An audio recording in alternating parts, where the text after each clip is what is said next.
Hi hello friends, welcome back to my channel. நாம் இந்த வீடியோவில் வந்து பிகினர்ஸ்க்கான பேசிக் டியூட்டோரியல் தான் பார்த்துக்கிட்ருக்கோம். அதில் இப்போ நம்ம பார்க்க போகிறது என்னென்னு பார்த்தீங்கன்னா, ரெடிமேட் சுடிதார் வந்து நம்ம கடையில் வாங்குகிறோம் இல்லையா, அதுக்கு வந்து கை எப்படி நம்ம வந்து அட்டாச் பண்ணுறது அப்படின்னு சொல்லிட்டு தான் டீட்டெயிலாக பார்க்க போகிறோம். ஸோ இந்த சுடிதாரோட ரேட் அப்படின்னு பார்த்தோன்னா, இந்த ரேட் வந்து 1500. பட் வந்து இது எங்கே நான் பை பண்ணேன் அப்படின்னா, ட்ரெண்ட்ஸில் தான் வந்து நான் வாங்கினேன். ஸோ ட்ரெண்ட்ஸில் மேக்ஸில் இது கம்பேர் பண்ணும்போது மேக்ஸ் கொஞ்சம் பெட்டர்னு நினைக்கிறேன். ஏன்னா அது வந்து நம்ம வியர் பண்ணும்போது கொஞ்சம் கம்ஃபர்டபுளாக இருந்தது. எம் சைஸ் தான். பட் இது வந்து நான் வந்து ட்ரையல் பார்க்கும்போது எனக்கு வந்து கம்ஃபர்டபுளாக இருந்த மாதிரி இருந்துச்சு. பட் வந்து கையை வந்து அட்டாச் பண்ணதுக்கு அப்புறமா என்னால் கையை வந்து ஹோல்ட் பண்ண முடியலை. இது வந்து கொஞ்சம் ஸ்டிக்காக இருந்த மாதிரி இருந்தது. ஸோ அதை பார்த்துக்குங்க. நீங்கள் வந்து வாங்குறீங்க அப்படின்னா நம்மளோட கரெக்டான சைஸ் வாங்குவோம். பட் கையை அட்டாச் பண்ணதுக்கு அப்புறமா ரொம்ப ஒரு மாதிரி கையை வந்து மேலே இப்படி தூக்க முடியலை. ஒரு மாதிரி டைட்டாக இருந்த மாதிரி எனக்கு ஃபீல் ஆச்சு. பட் இன்னும் அதை நான் வெளியில் போட்டு பார்க்கும்போது ரொம்ப டைட்டாக இருந்த மாதிரி இருந்துச்சு. என்ன பண்ணுறதுன்னு எனக்கே தெரியலை. 1500 கொடுத்து வாங்கிட்டோம். என்ன பண்ணுறதுன்னு தெரியல. ஓகே, இப்போ வந்து நம்ம அந்த அந்த கையை வந்து நம்ம எடுத்துக்கலாம். அதில் வந்துக்கிட்டே நீங்கள் வந்து ஃப்ரண்ட் எது பேக் எது அப்படின்றத ஃபஸ்ட்டு பார்த்துக்கணும். ஸோ ஃப்ரண்ட் வந்து பார்க்கும்போது பேக்கை விட கொஞ்சம் உள்ளுக்கு கூடி கட் பண்ணியிருப்பானுங்க. இது நம்ம வந்து நிறையா ட்ரெஸ் தைக்கிறவங்களுக்கு ஏற்கனவே தெரியும். ப்ளவுஸ் ஸ்டிச் பண்ணுறவங்களுக்குலாம் தெரியும். ஸோ ஃப்ரண்ட்டில் கொஞ்சம் கர்வாக வரும், பேக்கில் வந்து கொஞ்சம் லென்த்தாக வரும்னு. ஸோ ஓகே, இப்போ இதில் மிடில் பாயிண்ட், நம்மளோட ஷோல்டரோட மிடில் பாயிண்டில் வந்து எடுத்து, அதே போல் இந்த கையோட மிடில் பாயிண்ட்டையும், அதாவது கரெக்டாக மடிப்பு தெரியும், உங்களுக்கு பார்த்தாலே தெரியும்.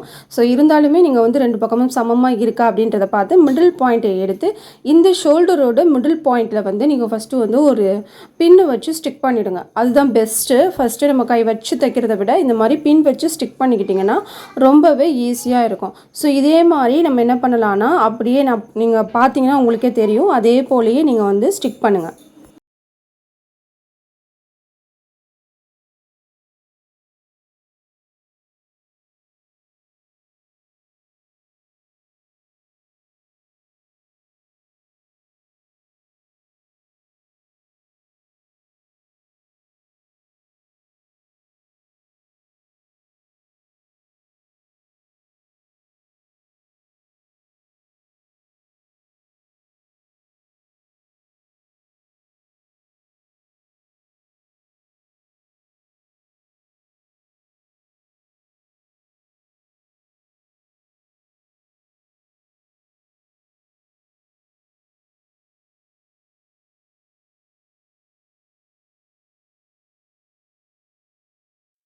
இப்போ நம்ம வந்து ஃப்ரண்ட்டில் வந்து பின் வச்சு நம்ம ஸ்டிக் பண்ணோம். அதே போல் நீங்கள் இப்போ உள்ளுக்குள்ளே திருப்பி நான் இப்போ காட்டியிருக்கேன் பார்த்தீங்களா, உள்ளுக்குள்ளேயும் வந்து எப்படி வந்து ஸ்டிக் பண்ணுறது அப்படின்னு சொல்லிட்டு அந்த கையோடு ஜாயின் பண்ணி நீங்கள் வந்து பின் வச்சு ஸ்டிக் பண்ணுங்கள்.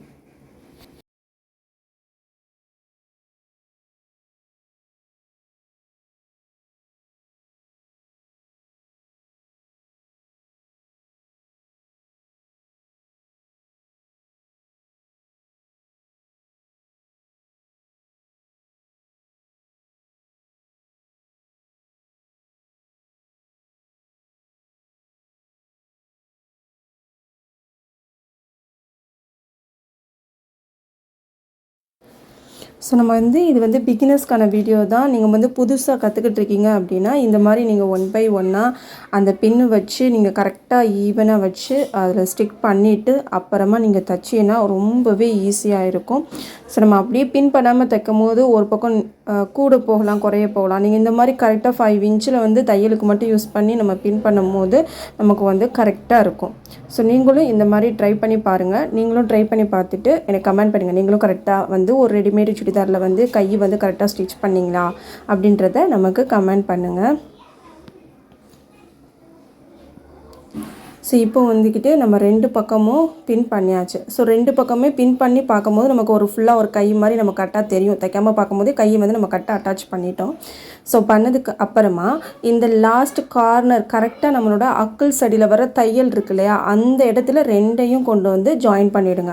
2 பக்கமும் ஸ்லீவோடு ஜாயின் பண்ணாத 2 பக்கம் இருக்கு இல்லையா, ஸோ அந்த 2 இடத்தையும் நம்ம வந்து ஜாயின் பண்ணிக்கலாம். கரெக்டாக அந்த ஆம்கோல் கீழே இருக்கிற அந்த அக்கிள்கிட்ட இருக்கிற அந்த ஜாயிண்ட்டுக்கு நேராக வருதா அப்படின்னு பார்த்துட்டு மிச்ச துணியை நம்ம அப்படியே ஜாயின் பண்ணிவிட்டு அப்படியே நம்ம வந்து ஸ்டிச் பண்ணி விட்டுடலாம். இல்லை உங்களுக்கு தைக்க வரல அப்படின்னா அந்த இடத்துல கூட ஒரு பின் பண்ணிவிடுங்க. பின் பண்ணினதுக்கு அப்புறமா கூட நீங்கள் ஸ்டிச் பண்ணுங்கள். உங்களுக்கு ரொம்பவே ஈஸியாக இருக்கும்.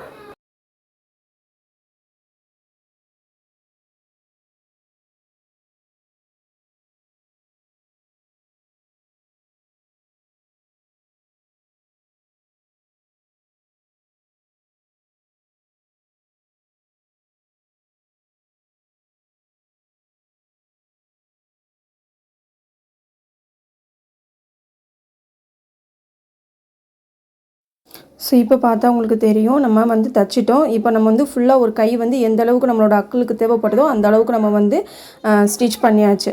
நம்ம வந்து எண்டில் மட்டும் ஒரு ஸ்டிச் பண்ணிட்டோம், மற்றதுக்கெலாம் நம்ம பின் பண்ணி தான் வச்சுருக்கோம். இப்போ நம்ம அதை திருப்பி பார்க்கும்போது கரெக்டாக நம்ம அளவு கரெக்டாக இருக்கா அப்படின்றத பார்த்துக்கோங்க. நான் இப்போ இந்த இடத்துல கை வைக்கிறேன் இல்லையா, அந்த இடத்துல தான் உங்களோட தையல் வந்து வரணும். ஸோ கார்னரில் நம்ம தைக்கணும்.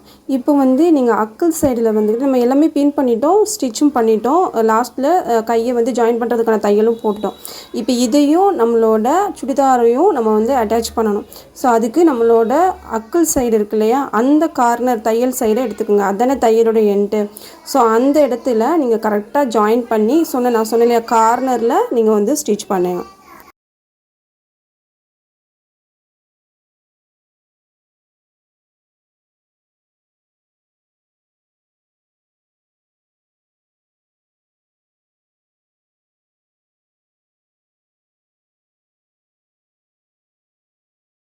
இது இப்போ பார்த்தா உங்களுக்கு தெரியும், கரெக்டாக நம்மளோட அக்கிள் சைட்லேருந்து நான் ஸ்டார்ட் பண்ணியிருக்கேன். நம்ம எல்லாமே ஃபுல்லாக ஜாயின் பண்ணிட்டோம்.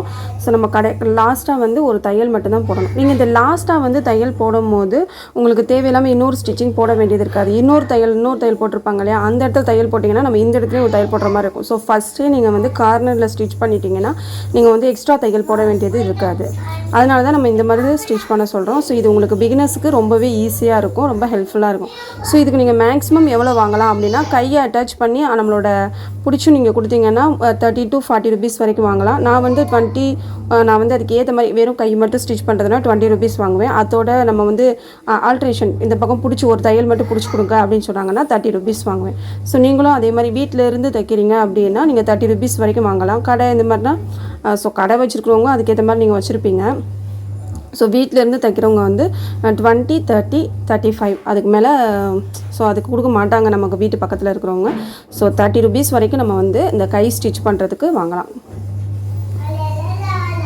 ஸோ அவ்வளோதான். நம்ம வந்து கரெக்டாக அந்த கார்னரில் நம்ம ஸ்டிச் பண்ணிக்கிட்டே இருங்க. சுற்றி ஒரு ஸ்டிச் பண்ணிவிட்டு அவ்வளோதான் போதும். நீங்கள் வெளியில் தைச்சி கொடுக்குறீங்க அப்படின்னா அந்த ஒரு சுற்று தையல் போட்டுட்டு முடிச்சிடலாம். அவ்வளோ முடிச்சாவே நீங்கள் 20 ரூபா 25 ரூபா வாங்கிக்கலாம். ஒரு சில சமயங்களில் நமக்கு வந்து கரெக்டாக வராது, அதனால் நம்ம அக்கில் பிரித்து வேறு கை ஜாயின் பண்ணுவோம். அந்த மாதிரி தைக்கும் போது அதுக்கு வேறு ரேட்டு வரும். ஸோ அந்த ஸ்டிச்சிங் நான் போட்டேன்னா அதுக்கு எவ்வளோ வாங்குவோம் அப்படின்றத நெக்ஸ்ட் டைம் நான் வந்து சொல்கிறேன். ஸோ பிகினர்ஸு உங்களுக்கு தான் ரொம்ப ஈஸியாக இருக்கும். இந்த மாதிரி நீங்கள் ஸ்டிச் பண்ணி பாருங்கள், உங்களுக்கு ரொம்பவே ஹெல்ப்ஃபுல்லாக இருக்கும். ஸோ உங்களுக்கு இந்த வீடியோஸ் வந்து பிடிச்சிருந்தா லைக் பண்ணி ஷேர் பண்ணி சப்ஸ்கிரைப் பண்ணுங்கள். அண்ட் தென் உங்களுக்கு ஏதாவது ஒரு டவுட்னா நமக்கு கமெண்ட் பண்ணுங்கள். தேங்க்ஸ் ஃபார் வாட்சிங்.